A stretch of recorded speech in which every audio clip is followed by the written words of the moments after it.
সম্মানিত দর্শক এবং শ্রোতাবৃন্দ, আমি ডক্টর আবুল কাশেম মোহাম্মদ মাহবুবুল্লাহ যশোরী বাংলাদেশি সেবা পার্টির পক্ষ থেকে আপনাদের সকলকে জানাই আসসালামু আলাইকুম ওয়া রাহমাতুল্লাহ। জামাতের সাথে সম্পর্ক থাকার কারণে সাদিক কায়েমের বিয়েতে কোটি কোটি টাকা খরচ হলো, সেটি আমরা দেখলাম। তো জামাত ইসলাম মূলত যে পয়গাম দিতে চাচ্ছে এই বিয়ে থেকে, সেটি আমি অবশ্য কোনোভাবেও বুঝছি না। আবার আমার মতো অনেকেই আছে যারা বুঝতে চাচ্ছে না বা বুঝবে না।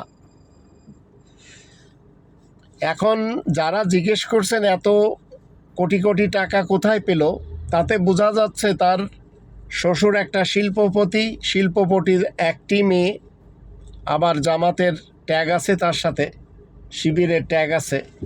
তাই বলে ইসলাম এই ধরনের আয়োজনের মাধ্যম দিয়ে যে বিবাহ করতে বলে, সেটি কোনোভাবেও আমরা মেনে নিতে পারি না। কারণ যারা গরিব, যাদেরকে গরিব রাখা হয়েছে, তারা কি করবে? তারা তো এতটাই সচ্ছল না, আর এইভাবে ইন্টারন্যাশনালভাবে মিডিয়াতে প্রচারও করতে পারবে না।